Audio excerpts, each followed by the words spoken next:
Hindi ko po, meron akong gustong sabihin na kung sasabihin ko o hindi, pero I know kung ramdam po ninyo sa panahon ito, sa oras na ito, yung parang I feel like there is tension. And dahil nga po alam natin, sabi nga nila kung hindi mamayang gabi, ay bukas na madaling araw na darating ang pinakamalakas na bagyo na halos sakupin ng ating bansa. Bilang mga anak ng Diyos, tayo po ay pagkabantaran natin na hindi ito ay iwasan. Subalit bilang anak ng Diyos, dito po natin masigit na makikilala ang Diyos. Kung tayo po ay tunay na maglalagak ng ating tiwala sa Kanya.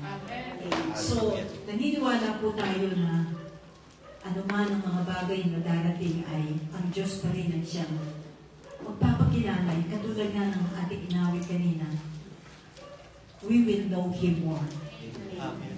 Dahil nga po sa kakaibang bagay nito, ako personally, hindi po it's not just tension, not tension, but ramdam ko po yung bigat ng alam ko po na I personally believe that is part of judgment ng Diyos sa bansa natin dahil marami na po mga bagay ang makikita nating mga perversion ng umuunlad ng kasalanan. Katulad nga ng narinig natin last Sunday, ngayon pa ba nais ko basahin ang nakasulat dito sa Genesis 50 verse 20. As for you,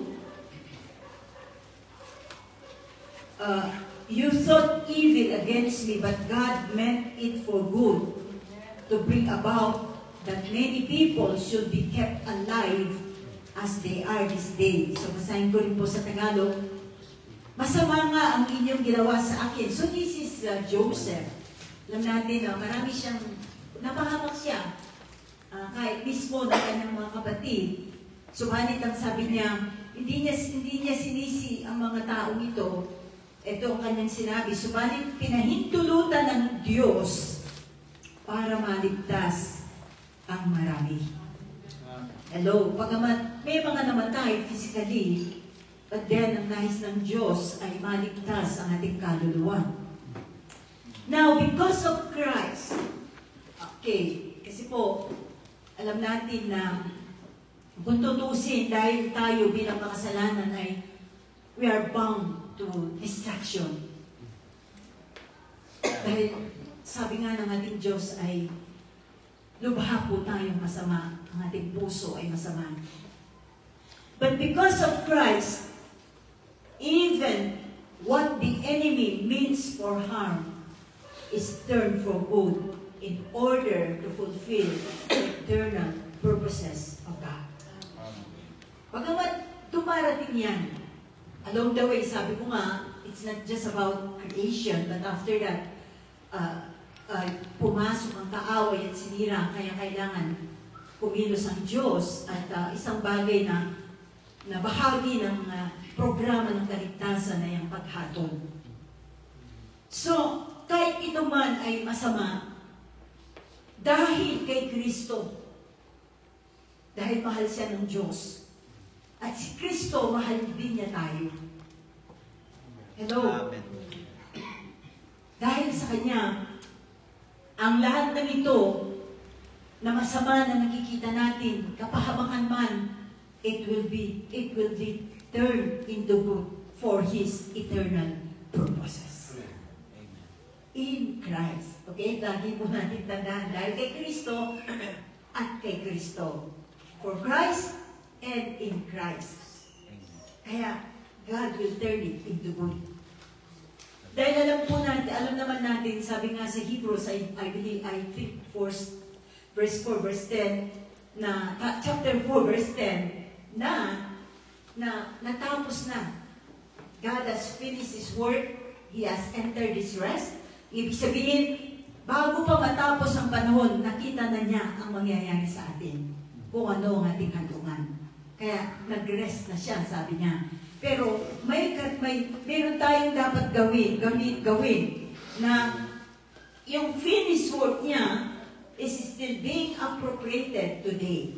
Kumikilos pa ito sa atin. Nakalaan pa rin dito sa atin, sa mundo. Kumbaga, para sa ganun, ito ang maging paalala. Okay. Kasi nga, inalaw ito ng Diyos. Pinahintulutan ng Diyos na ang mga pagbabago sa mundo ay maging paalala ng ganap na pagkatalo ni Satanas sa bandang huli. So, ngayon pa lamang po, we claim victory. Amen. Ang ultimate defeat ni Satan. Bagamat nangyayari ang mga kapahamahang ito na pinahintulutan ng Diyos na kung saan ito'y pagbabago sa mundo. Ito ay pamunta sa isang bagong panahon into a new age. Iba po yung New Age movement. Yung New Age, yun po yung millennial age. 1,000 taon na hindi wala pa tayo doon, subalit papasok pa lang tayo. Hello? Kaya pinapahintulutan ng Diyos ito kasi ibinabagsak na niya ang lahat ng kingdom. All kingdoms, all governments, anumang aspeto ito, kailangang ibagsak upang magtayo ng panibago. Hello? Amen. Kasi hindi po pwede itayo ng Diyos sa isang lumang pamamaraan ulit. Ang mundong ito, kailangan mabago. Kaya nga, makikita natin ang buhay ni Kristo mismo, ang isang kumakatawan. Sa dakilang pagbabago, for the great transition from the first Adam to the last. Di po ba? Nirepresent niya yung unang Adan na nagkasala, dumating siya bilang huling Adan na walang kasalanan, namatay, subalit namatay para sa ating kasalanan upang kumaluman ang naging kabayaran ng pagkabagsak ng unang Adan. Ang huling Adan na ito ang siyang tutubos sa lahat ng kasalanan ng buong mundo. Amen. So that was the transition that was represented through the life of Jesus or by the life of Jesus. From the first Adam to the last Adam, because Jesus was prophesied to be the God-man, the Savior of all the world. Amen. The Savior of all mankind. At ang kanyang buhay ang nagpakita ng magbabagong ito, ng transition ito from death to life, from darkness into light. Amen. Kaya lahat ng bagay na nangyayari ngayon, alam nyo, napakaganda po talaga ng how wonderful the plan of God is. Nauna-una si Kristo na nagpahayag sa atin. At itong mga pinagdadaanan natin, sumusunod lang tayo sa kanyang yapak. Kaya nga sabi niya, follow me. Pero hindi po natin siya lubos na we cannot fully follow Him unless we deny ourselves, carry our cross, and follow Him. Hello? Amen. Kaya nga, ang lahat ng ito, bagamat papunta na sa magkawasak ang mundo ito at nangyayari na ang lahat ng gulo, lahat ng klase ng kapamakan, name it, lahat yan mangyayari. But it is working for our good. It's working for good, for the glory of God. Lagi pong nakasentro yan sa Kanya.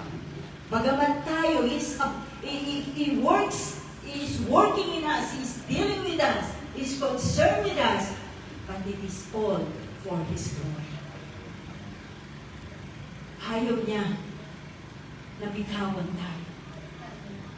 Alam niyo, sana po maramdaman natin how much God desires us.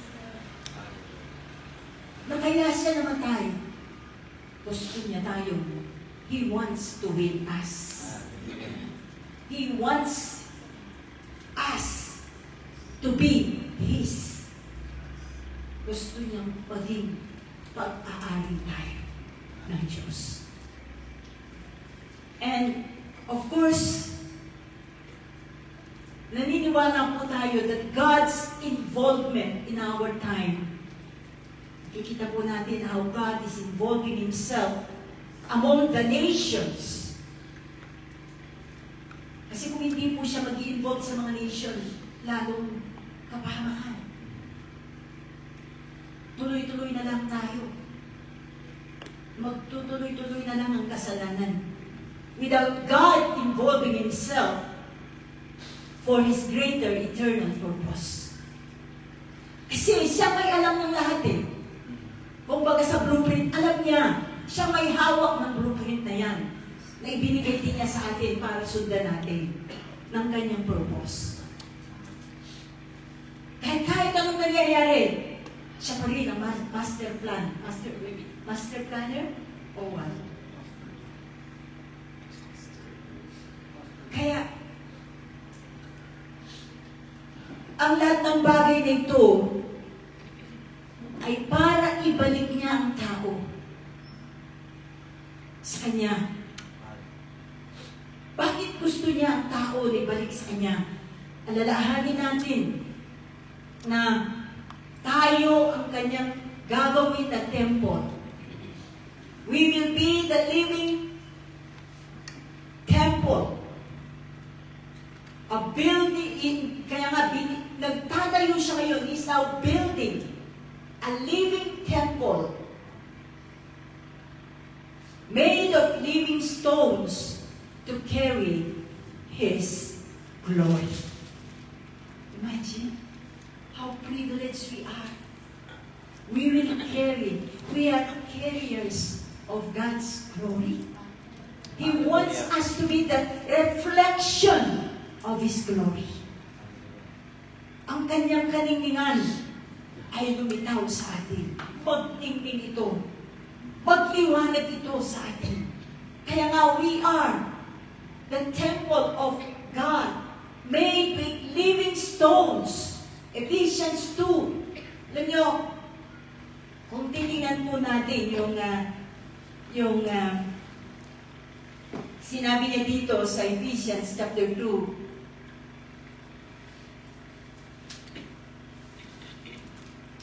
napakaganda po talaga ng plano ng Diyos, kaya lang, the enemy is trying to intercept everything. Kumbaga, pinipigilan niya. Kaya nanggugulo ang kaaway. Of course, ginagamit niya ang mga tao para guluhin kung ano man ang magandang plano ng Diyos. So, ang sabi niya dito sa Ephesians chapter 2, verses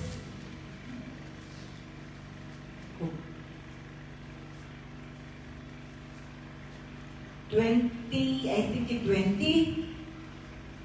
Tulad ng isang gusali, kayo'y itinayo sa pundasyong,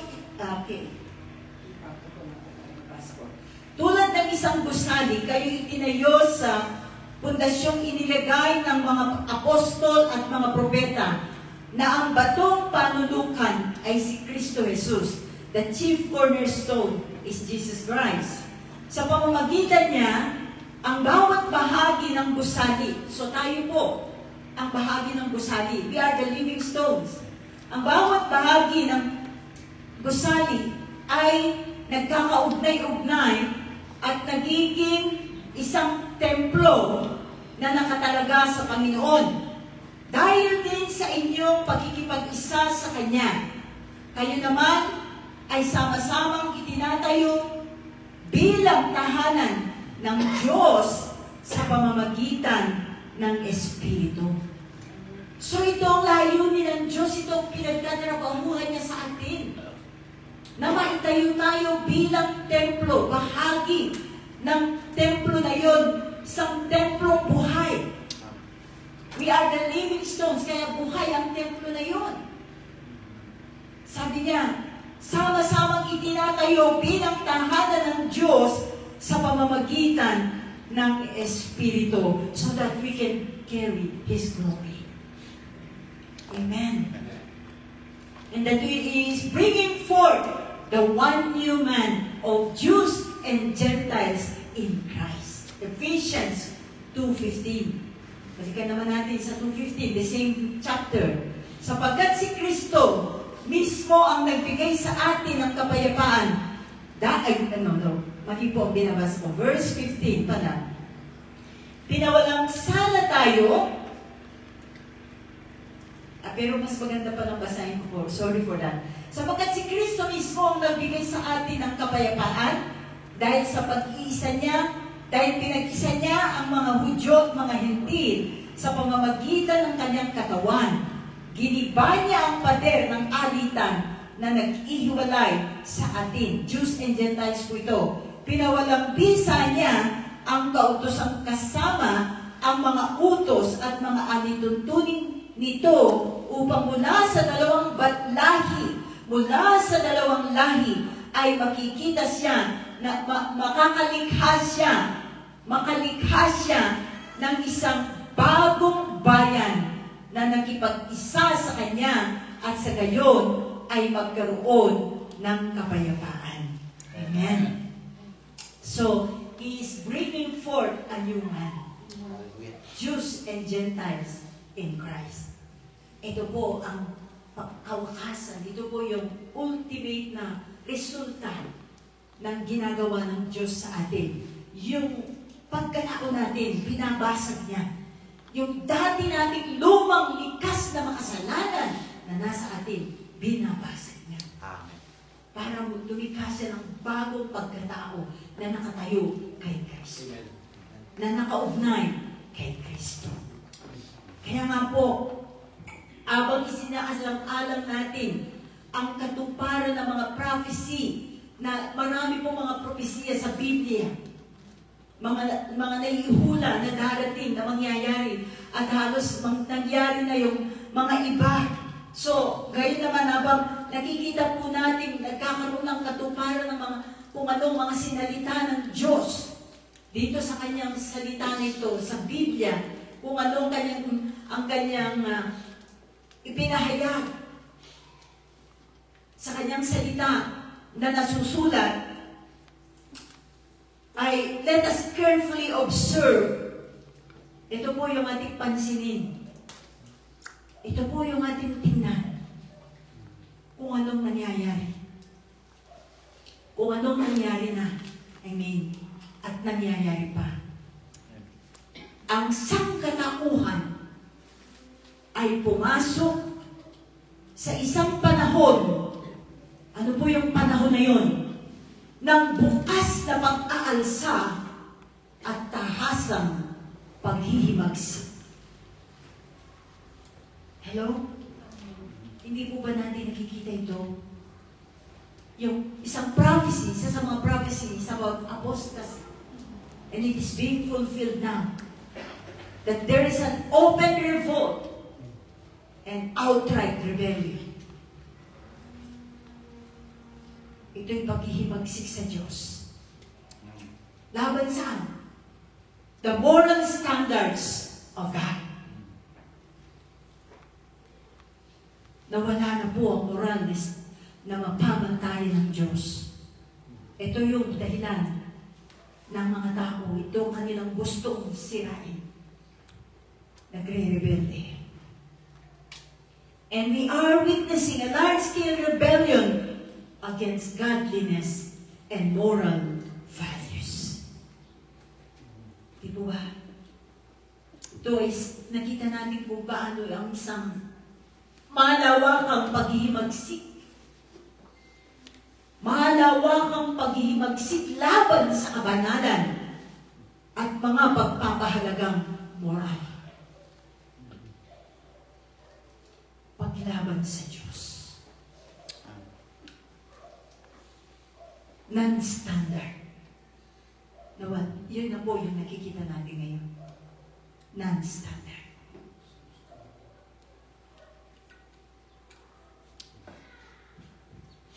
Kaya nga, hindi lamang nahamon ang ating mga pamantayang moral. Hindi lamang po ito na-challenge, kundi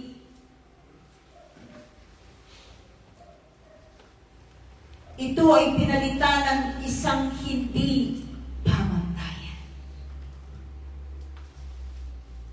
Hello? At ano yung ginagawa ng tao?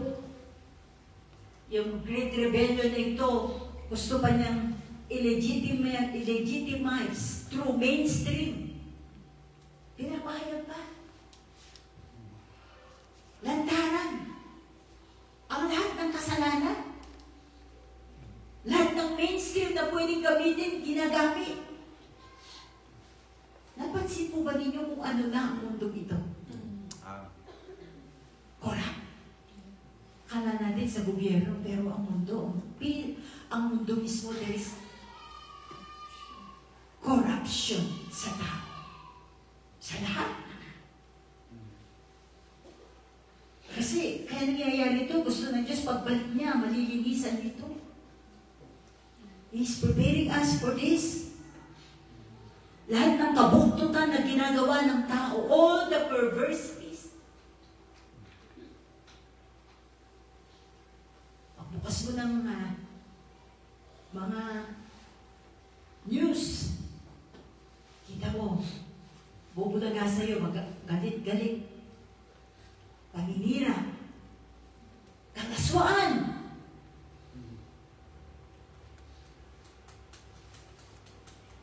Pagyayabang. Tuloy yung Facebook po ginagawa sa ginagamit sa pagyayabang. Sa totoo lang. Pinagyayabang nila yung kanilang buhay, yung kanilang sarili. Hindi ba totoo yan? Why do you have to display? Naipakita mo pa sa buong mundo?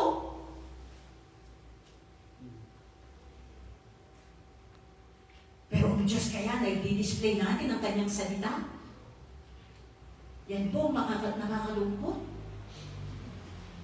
Ang daming paraan para makapag-share po tayo.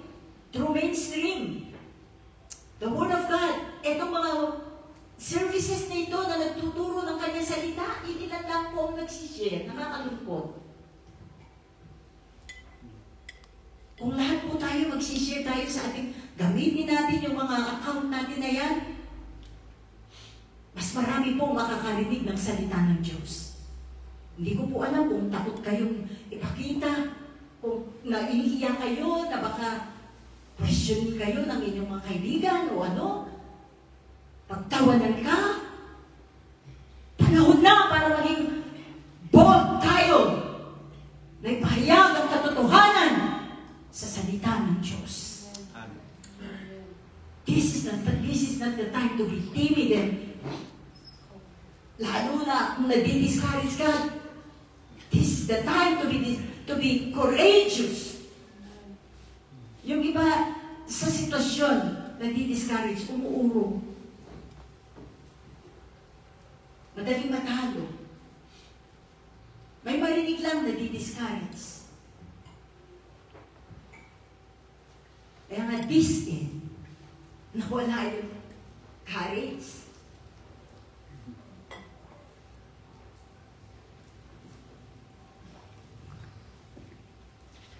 Madahimik po.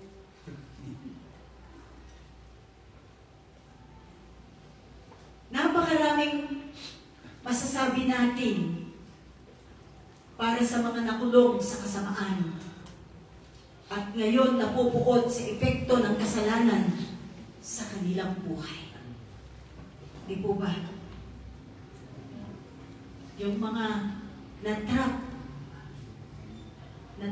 sa kasamaan, sa kabuktutan na ngayon, they hate sin's effects in their lives. Hindi nila alam na ito'y trap ng kaaway. Gayunpaman, sa mga nakikita po natin ginagawa ng tao, we must be compassionate.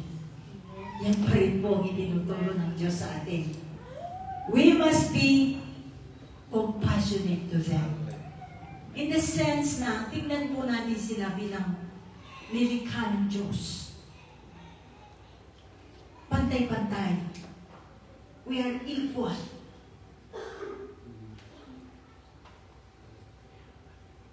Sa tingin ng Diyos ay pantay-pantay tayo. But when it comes, kung ano po yung magiging tayo, pag gumarap tayo sa Diyos, yun po yung hindi na pwedeng magpantay-pantay. Because we will be giving account to what we have done while we are still here on earth. Hello? Katulad nga po ng sinabi ko kanina,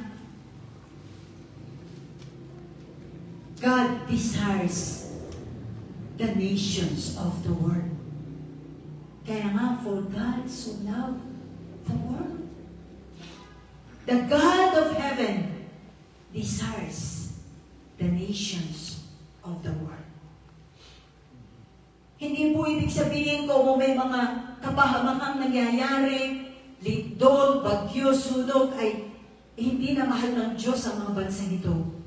He still loves the nations. Kahit ang ating bansa, naniniwala ko, sobrang pagmamahal ng Diyos sa bansang Pilipinas. Huwag po kayo magalit sa mga hindi taga-Pilipinas. Okay? Kasi po, siyempre, lahat din tayo, ganun ang pwede nating maramdaman. Kung saan mang bansa po tayo, sa Canada, sa Amerika, yun po, mahal ng Diyos. Sobrang pagmamahal ng Diyos sa ating mga kanya-kanyang bansa. At bagamat isa ang apostasy, ang pagtalikod mula sa pagtalikod sa pananampalataya, isa yan sa mga na pag-i-intensify.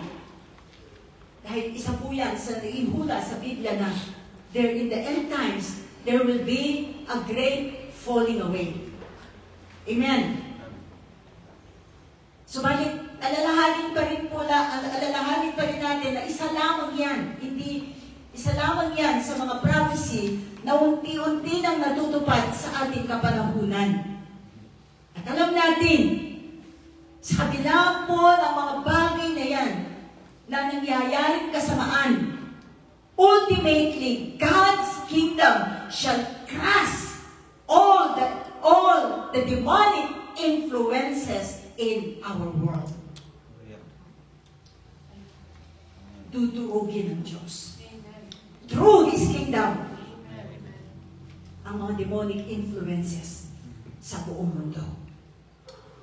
Yes, evil shall mature and is still maturing into full rebellion, but good also is ripening in full Christ-likeness.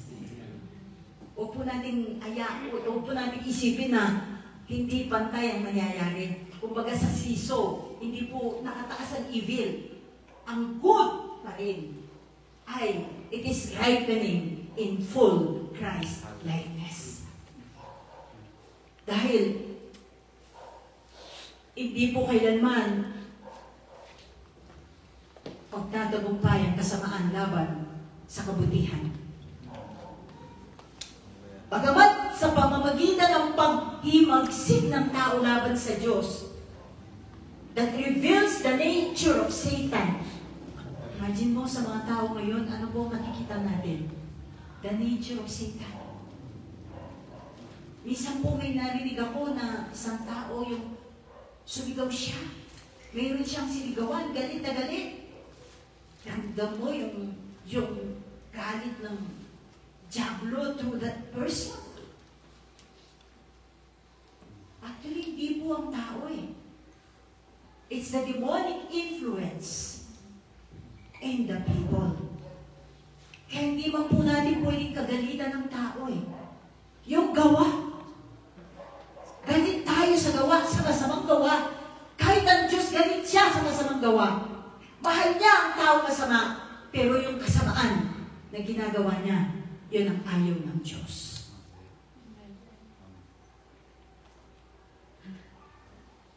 Bagamat yun ang nahahayag ngayon,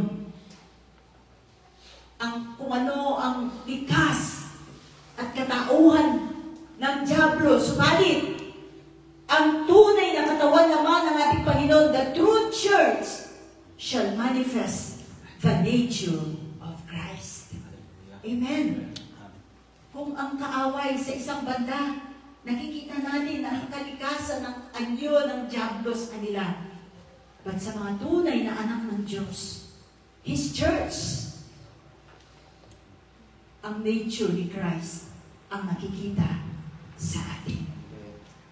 Dahil nga po, katulad ng sinabi ko kanina, gusto ng Diyos na mag-manifest ang kanyang glory sa atin. That's why ang ating hari na si Jesucristo, He is the King. He is not just coming from heaven, but He is coming to be glorified among His church. Amen. Ang sabi nga niya dito sa 2 Thessalonians 1:10. 2 Thessalonians 1:10. Dito po sa Amplified Version ko siya gusto basahin. When He comes to be glorified in His saints,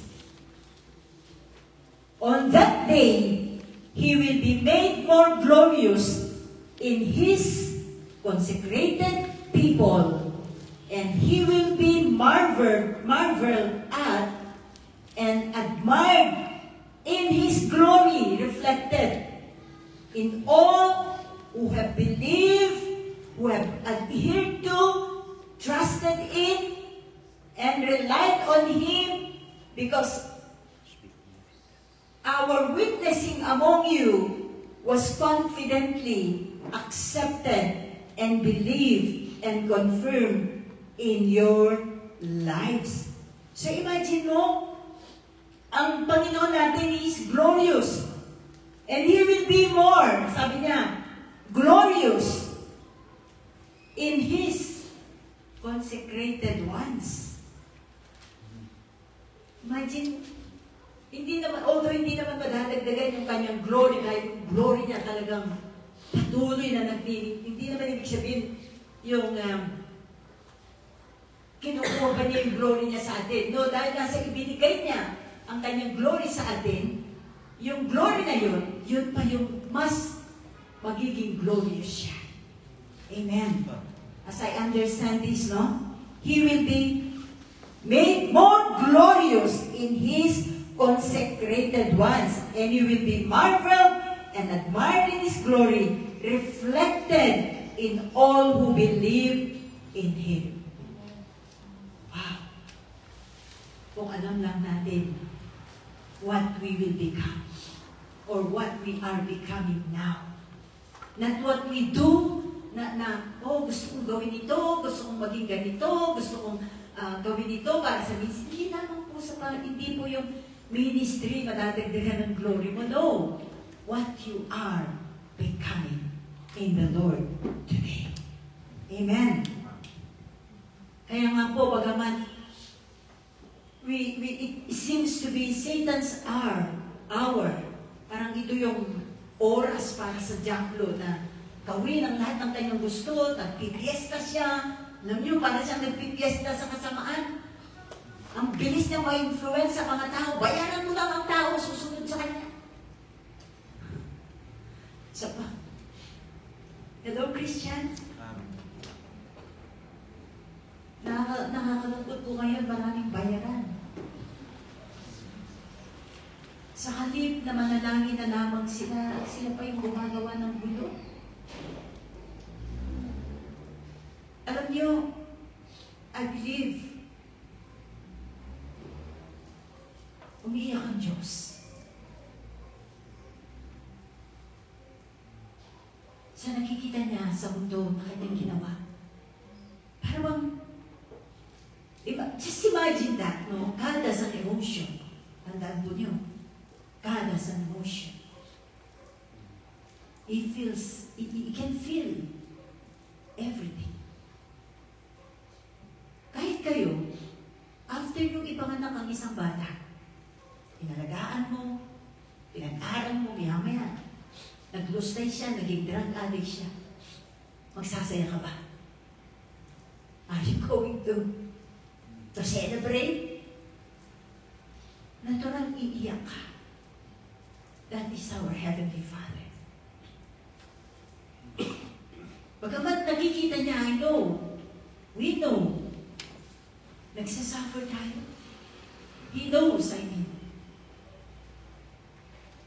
Pero pinili natin ito. We chose it. Ano man ang mangyari sa atin, pagpili pa rin ito. At ngayong nakikita natin what seems to be Satan's hour, full of darkness and rebellion, is simply the opportunity for grace to abound to the glory of God and the church. Amen. So sa ngayon, sa gitna ng oras na ito ng masasabi natin ang kaaway ay nagpipiesta, is influencing people to sin. And yet, this is still the opportunity for grace to abound. Amen. There's grace, but there will be a time there will be no more grace. Kaya, huwag po nating hayaan na maubos o matapos ang grace ng Diyos na hindi tayo nakapagsisi at tumalikod sa ating mga kasalanan. Dahil ang pagtalikod sa kasalanan ay bunga ng ating pagsisisi.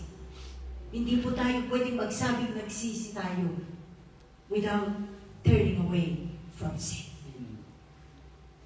That is not genuine repentance pag hindi po tayo tumalikod sa ating mga kasalanan.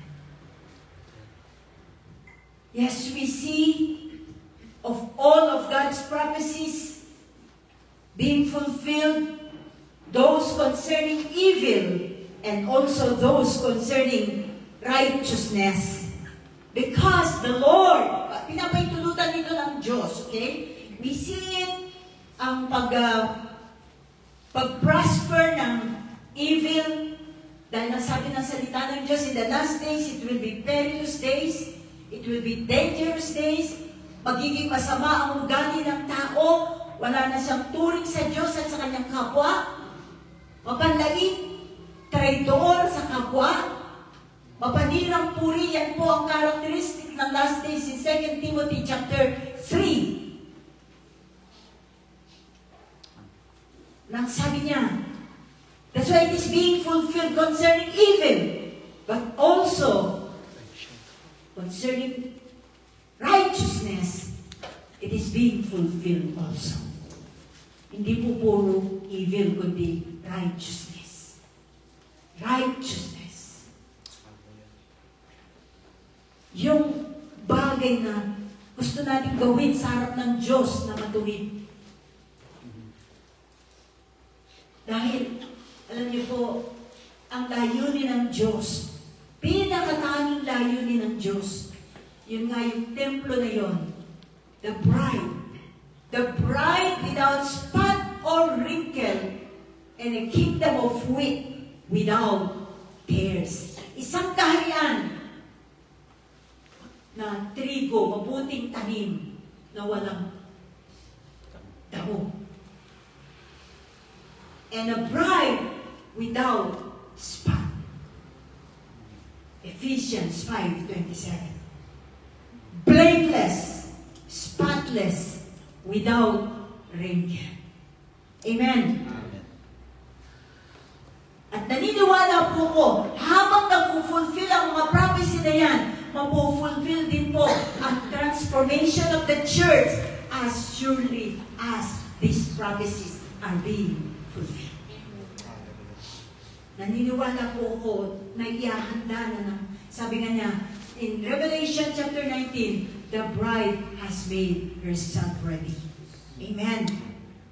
Thus, kaya nga, with great fear and holy trembling, balikan po natin, i-review natin what God has promised concerning us. Alam niyo po, halos hindi mo na makita sa mga Kristiyano yung takot sa Diyos. Yung holy trembling. Holy fear. Kaya, kung babalikan po natin, i-review natin to concerning us. Kasi imagine mo, isinama pa niya tayo sa plano niya. Kung tutusin sa isang utos lang ng Diyos, matutupad na lahat eh. Pero gusto niya tayong mag-participate. Gusto niya galing sa atin ang pagbabago. Hindi siya ang gagawa. Ginawa niya tayo. But then after the fall, ibinabalik niya yung kung ano yung original sa atin. Tayo na ngayon ang kailangang gumawa. We must work out our salvation with fear and trembling. Ephesians 2:12. Kaya nga habang nangyayari po ito, na natutupad na ang mga ipinangako ng Diyos sa atin. Remember, bagamat nasa langit ang Diyos, He is not alone. Alam niyo po ba, according to the Word of God in Ephesians 2:6, bagamat alam natin, He is in heaven, but He is not alone. Sabi ng Ephesians 2:6, He has seated us. Wow. He has seated us with Him in the heavenly places. Ephesians 2:6. So, tayo ngayon ay nakaupong kasama ng Diyos. Na kung saan, yun ang ating lugar ngayon. In spiritual realm. In spiritual realm. Dito po sa physical, nandito tayo sa mundo, nakaupo, nakikinig kayo sa bahay nyo, kung anong ginagawa nyo. Sana po huwag kayong tatayo habang nakikinig. Nasa live stream. Pay attention. Don't be distracted by anything. But tayo po positionally in the heavenly places, spiritual realm, tayo'y nakaupong kasama niya. According to Ephesians 2:6. Kaya nga, it is time for us as Christians to shift. Na ipakita kung ano ang ating tunay na identity. Amen? Ano ang ating identity? We are being identified in Christ. Nakaupo tayong kasama niya. Ibig sabihin, every time na ginagawa mo yung kalooban niya, nandun, yung buhay na yun, lumalakas. Lalong nagiging maningning. At yun ang ibibigis ng Diyos kapag bumapag ka, tumunog ang trumpeta ng Diyos, yun ang ating magiging wrath. Bihis.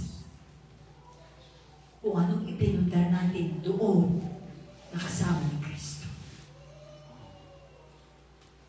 And kailangan na mabago kung ano ang ating ipinapakita na identity. What we are. We are citizens in heaven. Amen. Yes, we are Filipino, but we are citizens in heaven. Amen? Hindi mo na kailangan ng passport. Bihis mo na siya. Suot mo na si Kristo, yun ang passport mo. Para ka makarating sa ibang bansa, may passport, may visa ka daw. Diba? Or visa, I mean. Philippians 3:20-21. Sa kabilang dako, ang langit ang tunay nating bayan, mula rooy inihintay nating may pananabik ang Panginoong Jesucristo, ang ating tagapagligtas. Wow! Imagine, may tagapagligtas tayo. Hello! He is your Savior. Pagdating ng araw na yaon, babaguhin niya ang ating katawang lupa, ito na, at gagawing maluwalhati tulad ng kanyang katawan sa pamamagitan ng kapangyarihang ginamit niya sa pagpapasuko sa lahat ng bagay. So tayo rin, yung kapangyarihan ginamit niya na ipasuko, na sumuko ang lahat ng bagay, ay ibibihis sa atin ng Diyos. Amen. The same power that He used, yun ang kalwalhatian, yun ang ibibihis niya sa bawat isa sa atin. Kaya nga, manatili tayo. He commands us to sit with Him in heavenly places for the completeness of His purposes. Amen. Kaya nga, ang nais ng Diyos, ang hinihingi lamang ng Diyos natin, hindi lamang mabuhay tayo na walang takot, kundi, alam natin na kapag Kristyano ka, dapat walang takot sa anumang bagay. Hindi lamang yun ang nire-require ng Diyos na mamuhay tayo na walang takot, but also to stand in prayer for the very nation that defy Him. Tumayo tayo sa panalangin laban sa mga bansa, laban sa mga tao na nagdi-defy sa ating Panginoon, na kumakalaban sa ating Diyos. Kailangan natin ipanalangin ang mga bansa. Although today we will be praying particularly for our nation. Dahil maya-maya, sabi nila, darating na ang pinakamalakas na bagyo. Tayo bilang kanyang representatives, di po ba kapag hindi, anbawa, kung hindi ka makapunta sa isang lugar o sa isang appointment, magpapadala ka ng representative. Okay? Tayo ngayon, bilang representative ng ating bansa, in the name of Jesus and in His virtue, we ask the Father for the Philippines. Hello. In His name and in His virtue, ask His representative. Amen. Para humingi para sa ating bansang Pilipinas, and it is an expression of our faith. Amen. And our prayer actually is an act of obedience. Dahil ang panalangin ay isang utos ng Diyos na ating gawin. Ipanalangin ang mga bansa. Ipanalangin ang mga namumuno sa mga bansa. Ipanalangin ang lahat ng mga tao. Prayer is an act of obedience to God. And we are asked now, we are being asked, we are being commanded by God to ask for to pray for our nation, Philippines. And also the nations, all nations. But since sa kasalukuyang araw po na ito, particularly, we will be praying for our country, Philippines. Amen. Nasa kabila po ng mga violence na nangyayari, New Age religions, ang dami na pong kulto sa ating bansa. Talamang ang pagsamba sa mga Diyos-Diyosan. Kailangan ko na pong sabihin ito. Mga Diyos na patay na gawa ng tao, sinasamba, nilikha. Hindi sinasabi po ng iba, hindi naman sa namin sinasamba. Yun lang sinabi ng Diyos, huwag kang gagawa. Huwag kang nilikha ng anumang bagay na larawan para sa Diyos. Yan ay kasalanan na. Dahil gawa lamang yan ng kamay ng tao. Kailangan na po magising ang ating mga mata na yan ay mga patay na Diyos. Na isa sa mga dahilan kung bakit nakakaranas tayo ng ganitong kapahamakan sa ating mundo. Buhay ang Diyos! God is alive! Hindi tayo ay liligtas ng mga rebulto. Mahal po namin kayo. Kahit sinasabi ko po ito sa inyo na mga sumasamba sa mga rebulto, I'm talking to those who are in the live streaming. You may get mad at me, but then, this is in the Word of God. May mata, hindi nakakakita. May ilong, hindi nakakaamoy. May bibig, hindi nakakapagsalita. May paa, hindi nakakalakad. Binubuhat pa. Instead na tayo ang buhatin ng Diyos para iligtas sa tubig, tayo pa ang magbubuhat sa Kanya.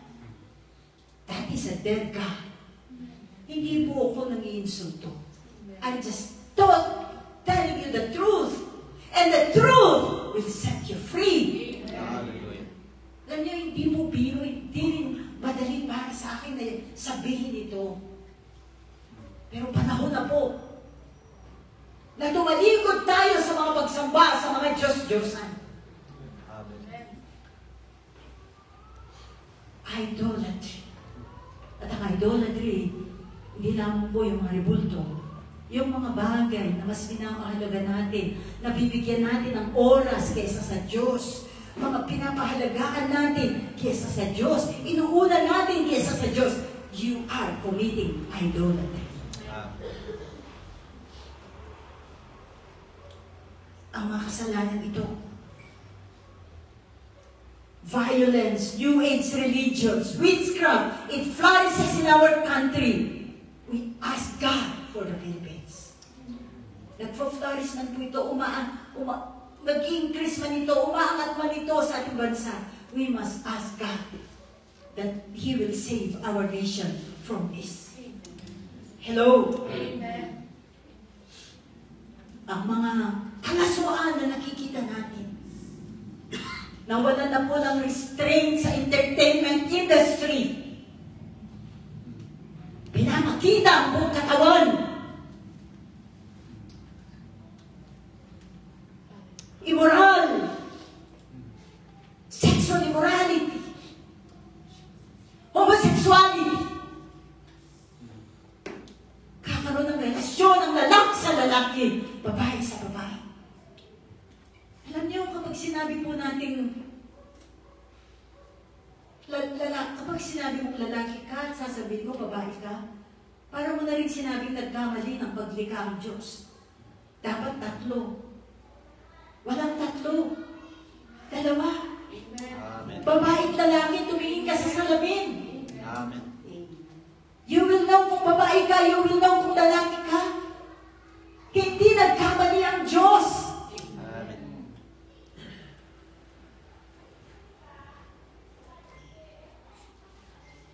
Kaya lang po ang tao sobrang tigas ng ulo para lang pagbigyan ng kanyang laman.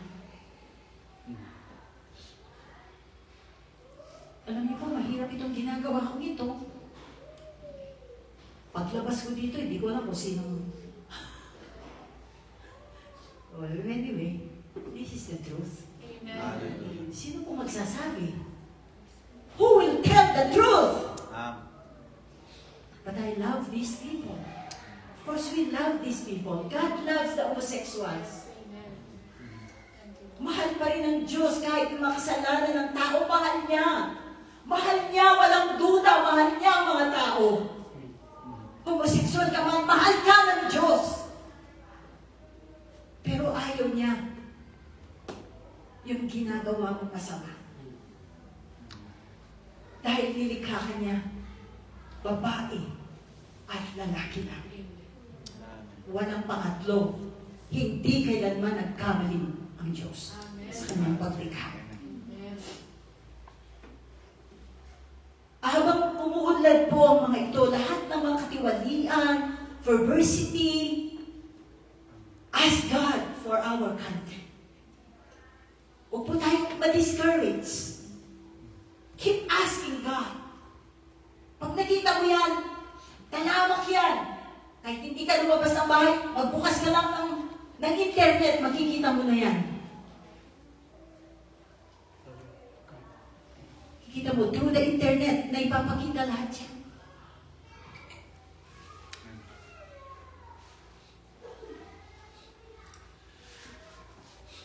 But then, ano pong gagawin natin kung nakikita natin ito? umiyak tayo kay Lord. At sabihin natin, Lord, I ask the Philippines for you. Kahit ganito po ang nakikita ko sa mga tao, nagmumura, galit na galit sa kanyang kapwa, I ask God for this person. Iligtas mo sila, Panginoon. Iligtas mo sila mula sa gawin ito. Tulungan mo silang makakita ng kaliwanagan at malaman nila ang katotohanan.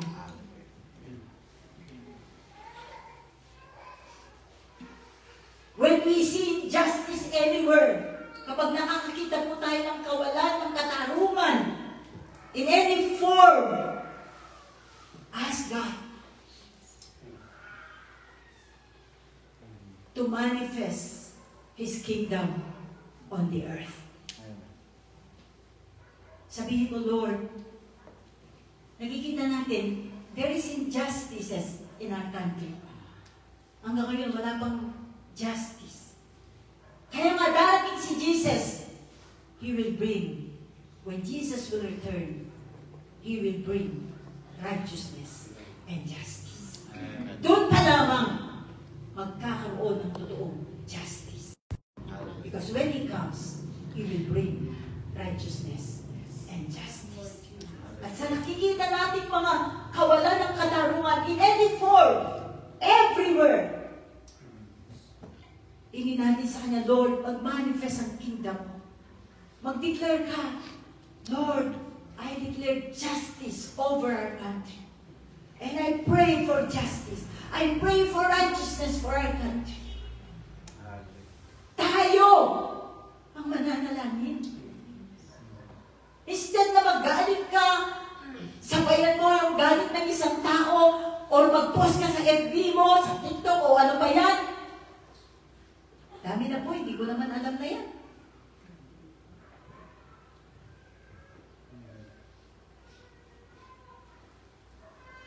Mabilis kumalat. Then, salungatin natin yan. Kaya yung inaawit mo niya natin kanina, God will manifest Himself, God will manifest Himself, God will manifest Himself. Naniniwala po ako. He will really manifest Himself. Especially in our times. At sa darating na bagyong ito. I believe that there will be miracles. God will manifest Himself through miracles sa mga tapat sa Kanya. Kaya nga alisin na po natin ang anumang takot sa ating puso. Mag-repent tayo dahil we are fretting. Sino pong nag-fret dito? Dahil kada balita, sinusundan ang balita, ala, ganito na, lumas na, ala, parating na, ala, nandun na sa, ala, nagbago na. Alam nyo, don't fret. Repent. Repent of fretting. Why? Instead na matakot ka, manalangin ka. Kung kinakailangan, huwag kang matulog, manalangin ka na lang. Yes, sa hindi ka natutulog, yung mata mo, nakabukas, takot na takot. Nakahiga ka, yung mata mo, nakadilat, hindi ka natatakot ka. Why not just stand up and pray? Or kneel down and pray. Amen. Kaya nga hindi tayo dapat matakot dahil kailangan i-acknowledge natin, we must accept our place in the divine plan. The more we shall laugh at the enemy's plans. Ang sabi niya sa Psalms 2,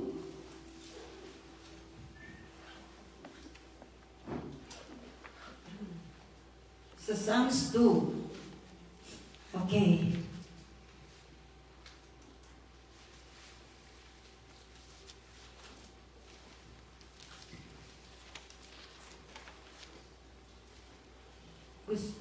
Ibang version yung nabuksan ko. Okay. Sabi niya, Psalms 2,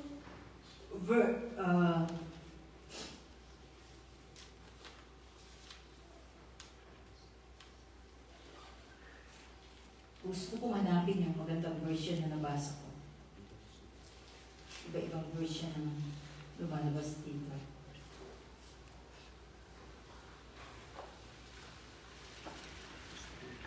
Okay, verse 4.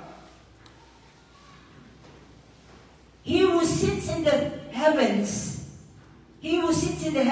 laughs. Sino po yun? Ang Diyos. Sa ginagawang plano ng mga kaaway. Okay? Yung kasamaan, nagpaplano sila ng masama, na gumawa ng masama at kasamaan sa kapwa. Siya na nakaupo sa langit, ang sabi niya, He who sits in the heavens laughs. So kung ano po tayo? Our place, nakaupo din po tayong kasama niya, di ba? So instead of fretting, we laugh at the plan of the enemy. Sabi niya, since He sits in the heavens, the Lord has them in derision, and in supreme contempt, He mocks them. Pinagtatawadan lamang po sila ng Diyos. Hello?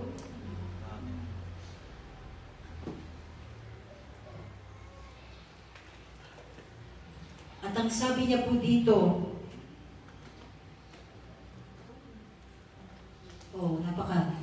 napakalaking kayamanan ang ibinibigay ng Diyos sa atin.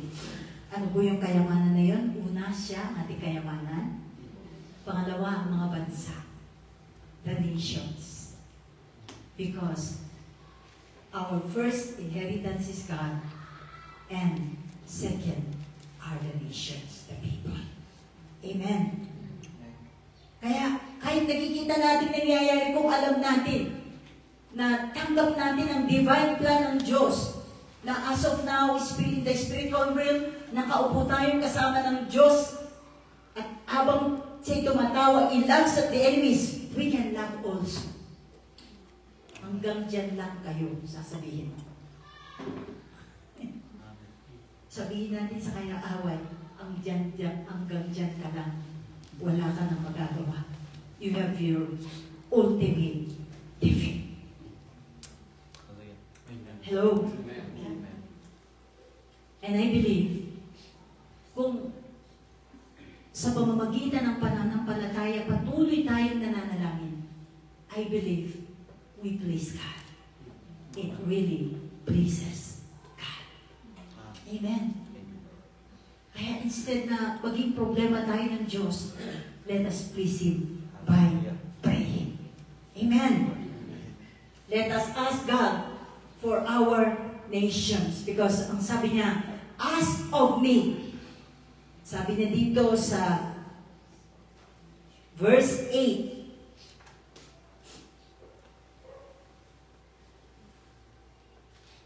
ask of me, and I will give you the nations as your inheritance, and the uttermost parts of the earth as your possessions. So God has promised us, if we ask Him for the Philippines, sabi niya, ask of me, and I will give you the nations. Isa sa mga nations ay ang bansang Pilipinas. Let us ask God for our nation. Dahil ito po yung ating inheritance. Nakakalungkot naman po kapag wala pala yung mga Filipino doon. Imagine, kung mabura man ang mapa. Dahil sabi nila, malaki pa sa Pilipinas ang bagyong ito. But then, ang kaligtasan ng mga tao, hindi lamang physical salvation, kundi yung kaligtasan ng ating kaluluwa. Hindi man natin maiwasan ang mga kapahamakan ito. Dahil marami pong namatay sa nakaraang bagyo sa Cebu. Maraming namatay. Ilan kaya ang ligtas doon? Kahit patay na sila, ang mahalaga, ligtas sila. And they will be our inheritance. Manalangin tayo sa Diyos na ang bansang ito ay Kanya pa rin sagipin. Let us ask God for His mercy. Only God's mercy can save this church. But then, ang ang condition ng Diyos. Ang hinihingi niya sa atin, humingi tayo ng tawad sa Kanya. Let's all stand. We worship you. Hallelujah. You give coming. Oh God. Let us Jesus. Jesus. forget everything. Kalimutan po natin ang lahat. Ang ilagay lang po natin sa ating isip ngayon, huwag yung mga problema. Huwag yung inaasahan natin darating na bagyo. Kalimutan muna po natin ang lahat. This is the time to be serious. This is the time that God wants us to have a broken heart. Rend our hearts.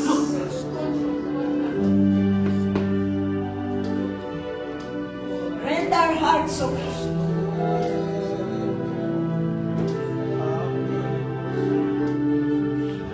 Bilang isang kapulungan, lumalapit kami sa iyo, dakilang Diyos. Patuloy po kaming naniniwala sa iyong mga pangako. Sa gitna man ng mga nangyayari sa aming mundo, as evil matures in full rebellion, but we believe, O God, Yes. your church matures Amen. into full Christ-likeness. Yes, Lord. Ito nawa, O Diyos, ang maganap sa amin, Yes, Lord. na magiging ganap sa buhay namin, Yes, na kami magiging katulad yes, Lord. ng aming Panginoong Yesus. Yes, Lord. Amen. Yes, Lord. At bilang mga nilikha mo, Panginoon, na binigyan mo ng inheritance, at isa dito sa inheritance namin ay ang mga bansa. Today, Father,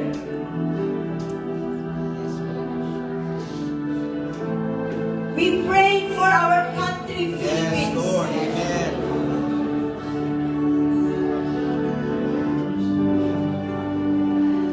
Give our peace. Yes, Lord. Panginoon, Ikaw ang may alam kung ano ang talagang darating. Yes, Lord. Bago pa ito mangyari, nakita mo na. Yes, Lord. We want to stand in the gap Yes, Lord Jesus. for our nation. Amen. Have mercy, O God.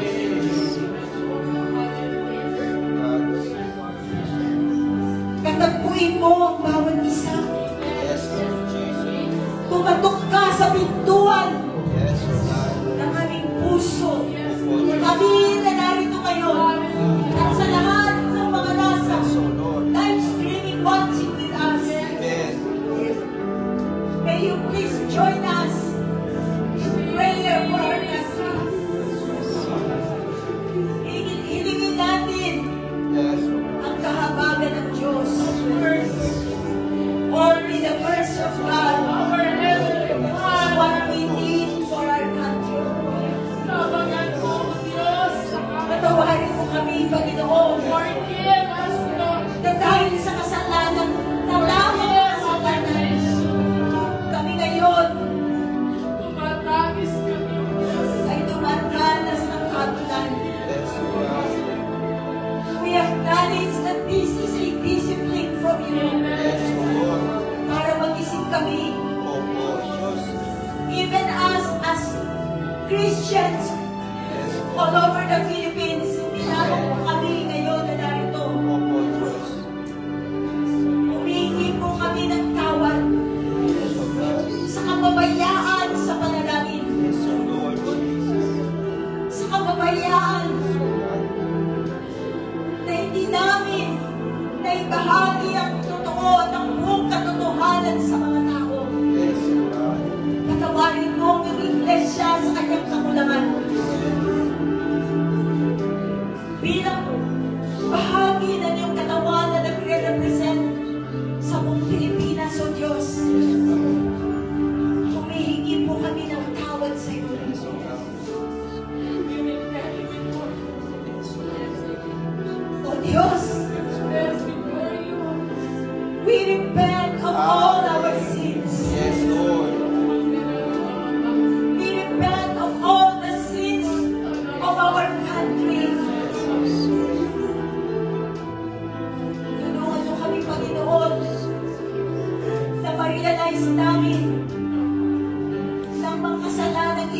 siyang dahilan ng iyong galit upang ang mga kalamidad na ito ay dumarating sa amin. Panginoon, gisingin mo ang bawat Pilipino. Yes, Lord. Wala kaming ibang sisisihin.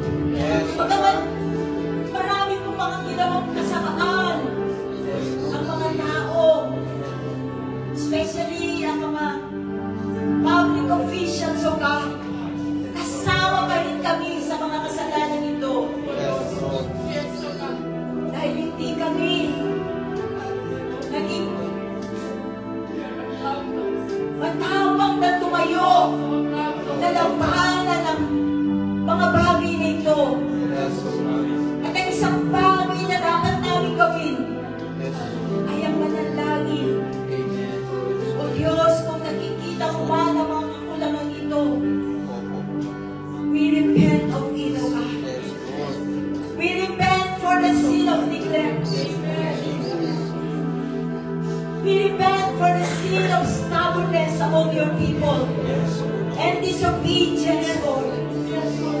Tawarin mo kami, Panginoon. At ngayon kami ngayon ay nandito sa isang national crisis. Kami ngayon, Panginoon, ay tumatayo sa harapan mo. Humihingi kami ng iyong kahabagan, Panginoon.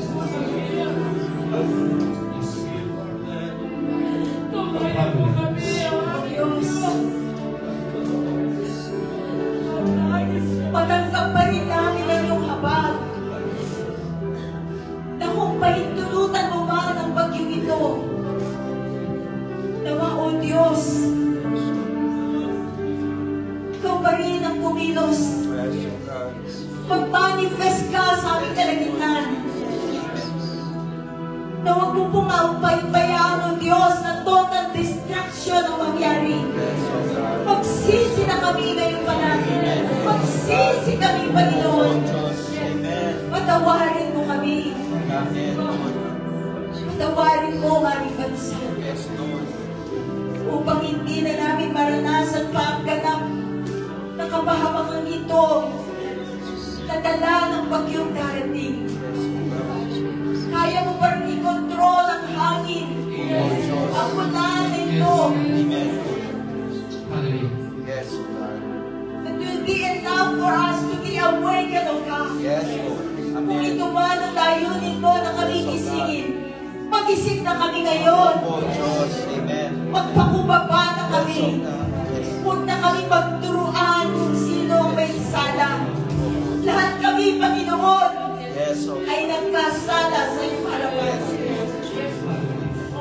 Forgive us, Lord. And we pray, Lord, sa bawat kabatiran namin, sa bawat mga pamilya, sa bawat Pilipino sa iba't ibang dako ng buong Pilipinas, Luzon, Visayas, and Mindanao, na magpakumbaba sa iyong harapan.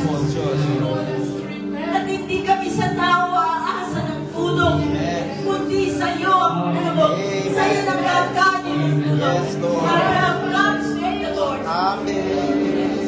Isang paghingi lamang namin ng tawad sa iyo, mababago ang lahat.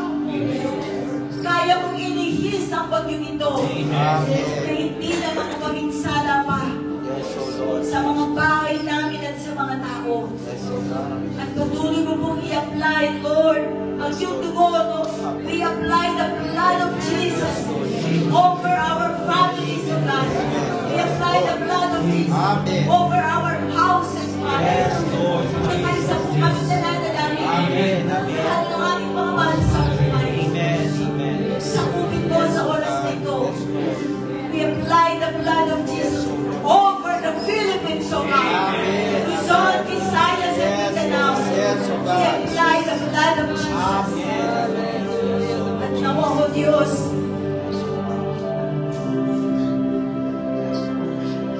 Ikaw ang makita namin sa gitna ng bagyong ito. Yahweh!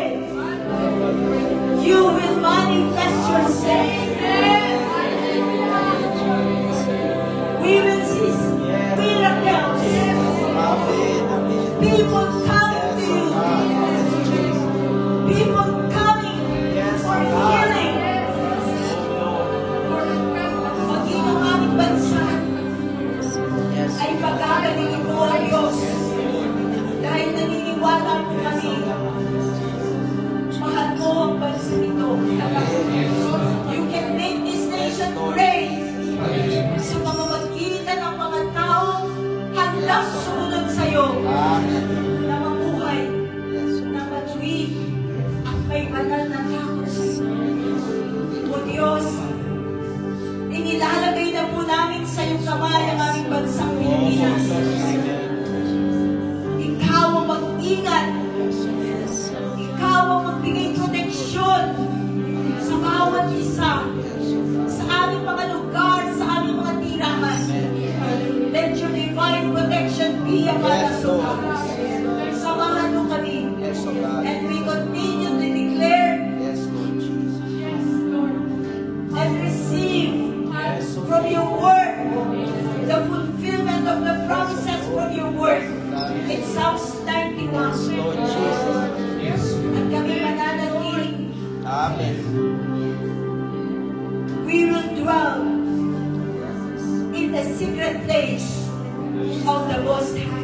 At lahat ng mga pinangako mo Yes, Lord. sa mga salita mong ito ay inaangkin po namin na Diyos. Kaya sa darating na oras, mga oras, Yes. wala kaming takot. Yes, Lord. Dahil alam namin, God is in us, with us, and upon us. And we believe, O God, ikaw ang mag-iingat sa bawat isa sa amin. That you will provide all our needs. Na walang anumang kapit sa daan ang ulan na ito. Na hindi mo ito magdudulot ng paglubog ng mga bahay. Iligtas mo ang aming mga tahanan mula sa tubig. Yes. Ikaw, O Diyos, ang siyang mag-ingat sa bawat isa sa amin. Salamat po. At nawa, Panginoon, manatili po kami sa ganitong diwa ng panalangin. Amen, Lord Jesus. At higit sa lahat, magaganap pa rin kami sa iyo.